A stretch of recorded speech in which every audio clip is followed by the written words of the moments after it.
Amy, thank you for joining us. It's awesome to be here. This is like the year of the CFO, apparently. We had Ruth Porat on stage last night. Now we're going to hear from Amy. So, okay, let's jump right in. You have said that your job as CFO is about much more than bean counting. So how do you define your role? It's interesting that you ask it that way. I generally define my role as making Microsoft a place our customers, partners, and employees want to pick every day. They want to come join us. They want to work with us. And so if you view your job that way, the expanse is quite different than thinking of it as a reporting job. So, and if you do that, I think you also create a culture that you want. Is that typical for a CFO's role? I don't know. I've never had another job. I mean, I've only been a CFO once, and I've done it at Microsoft. This is your best CFO job. This is my best one ever. But it makes it hard for me to say. I didn't really think about how it was defined by others. I thought about as an opportunity to define the impact I thought I could have when I was asked to take the seat. Mm-hmm. And I think that's generally how I've described most things. You know, you can rewrite what the job is about. You can rethink it. You can attract different talent. You can bring what you have to it, and then surround yourself with really awesome people who have things you don't have in life and feel really blessed by it. And so, I don't know, I feel pretty lucky, actually. So Microsoft's been doing pretty well the last few years, but you came in at an interesting time, and the company's really transitioned and transformed. And as Lee mentioned, one of the things that you've helped to do is to get Wall Street to change its metrics for you guys and see you more as a cloud computing company. So tell us a little bit about how one goes about that. I mean, I'm sure a lot of other leaders in the room are also experiencing transitions, whether it's to cloud computing or otherwise. Well, I think you'd probably be hard-pressed to find anybody in this room who doesn't say, we're looking about how to change what we do and why we do it with different outcomes. So for us, it was as much about, when I thought about metrics and talking about what we wanted to be, it was about bringing aspiration, I think, in some ways, to our goals for ourselves and for the partners and the customer community. And so we said, goals are great, which I love, but achieving them is even more fun. So we really thought about the metrics as being setting a path for ourselves, for the team to aspire to. And then every day we get a chance to deliver on them, to make progress, to learn, to be better, to communicate more clearly. And so I do think about that as my job, pairing aspiration with doing and delivering. And so that art form, I think, is really what a CFO is about.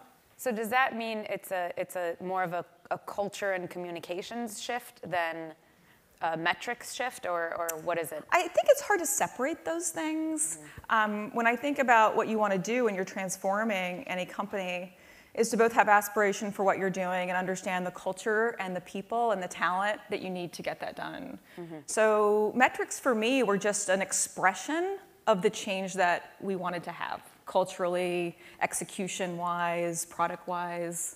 And I don't, in my mind, I couldn't separate those two things. Okay. Well, talk a little bit more about, I guess, more the HR and culture side, because one of the things that you've done is make sure that Microsoft both has and advances the right kind of skill sets, for example, on the sales side. And you use some interesting tools for doing that utilize machine learning. Tell us about that.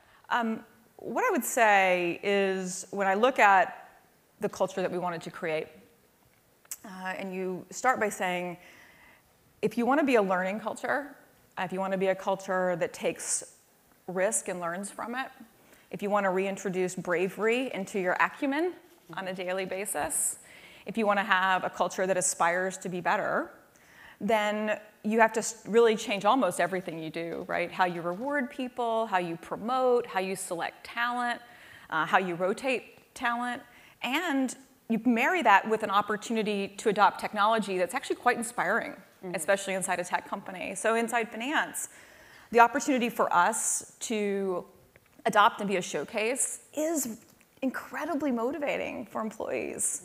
To want to be a part of change, to want to live it, to want to be able to say, I did that. The company, I think, feels like that kind of place. In finance, we've used tools like you talked about, whether it's machine learning for forecasting. And I'm really proud of being an example, I think, inside the company for a willingness to change how we do things. But I think that comes with an understanding that you have to do retraining and reskilling of your employees to make sure they feel comfortable through that transition and investing in that for them. Can be, I think, intimidating when you see change and you're trying to decide, are you part of that? And the more that you reskill and train and take chances on people, I generally have almost always been positively surprised by people's ability to learn and adapt. And it's been probably the part of my job I love the most. Can you describe your relationship with your CEO, Satya Nadella, and how is it the typical CFO-CEO relationship, or is it different? Well, again, I've only had one CEO-CFO relationship. But from what you hear from your CFO generally friends. From my CFO friends. You guys have a club, right? It sounds like it when you say it that way, but I suspect the relationships are as varied as the community in which you exist. I feel really lucky. I think Satya and I and the broader leadership team work quite collaboratively together. We meet a lot, and that's a good thing, to share challenges, problems, talk about how we can collectively get better to fix them. What I love about the environment today is we each work hard on what we own and feel deeply accountable to each other for its achievement. That is a very powerful team spirit. He did write a book about empathy in business, right? He Is that did. something that has trickled down into other teams and divisions? Yes, I think really what he wrote about when he hit refresh was about the need to change yourself. It's not about changing others. And if you start by saying, what am I going to do today? What can I learn? What can I model? What can I do differently? How can I approach today with an open mind? And I think sometimes when we talk about a need to get better and improve, we mean the other person. I distinctly meant me in that sentence. And I think that's a really different approach. And when you start every day by asking yourself, are you setting a good example? Did you model inclusive behavior? Did you run a great meeting? Did you look for the right outcome? Did you hear the voice? Did you encourage? Did you create energy? And if you say that's your day, then I love that, right? Then you feel like that's a good day. If you felt at the end of the day like you didn't create clarity, you didn't generate energy, or you didn't deliver your accountability to your peers, friends, customers, partners, that's a bad day. So I really work hard to have a lot of good days because I feel like the more you model that mindset as a leader in particular, the more people aspire to do that too. So I'm guessing the fact that Microsoft's financial performance has been pretty good also helps you have a good day most days at least. And that is important too. And I know you said you do more than bean counting, but you guys are sitting on a lot of beans right now. So I'm just wondering, this led one writer at least to question whether the company is headed toward extravagant deal making. You've helped oversee quite a few acquisitions. What's the strategy moving forward? Can we expect a big mega LinkedIn-sized acquisition? What I would say is the deals we've done have been incredibly consistent. You think about LinkedIn. Not their performance. Minecraft, and hopefully GitHub when it closes. Consistent in the strategy, do you mean? Deeply consistent in the strategy, and on those, certainly in their execution. Those are the largest deals Satya and I have done together as a team. They all have a deep sense of network. They all are deep communities. They recognize growing populations of importance, professionals, connecting developers, and frankly, connecting gamers around the world. I look and say those types of assets are always interesting and always will be. We're pretty consistent as a team on how we think about those. Okay, and that was a really specific answer. But, but the acquisition history, and this is prior to Satya, but Microsoft's acquisition history has been spotty. Is there a different strategy? I mean, how would you summarize the strategy now and moving forward, and how is it different from what it was in the past? For the past 5 years, we've been incredibly consistent. Buy communities, look for networked assets, look for growing markets, and look where we're a better owner. No more phone companies? No answer. Okay. All right. So let me ask you this. What is one, and I promise this is the last acquisition-related question, but what is one acquisition that you didn't make or couldn't make and you regret not making? Interestingly, I don't really think of my life like that. I just don't.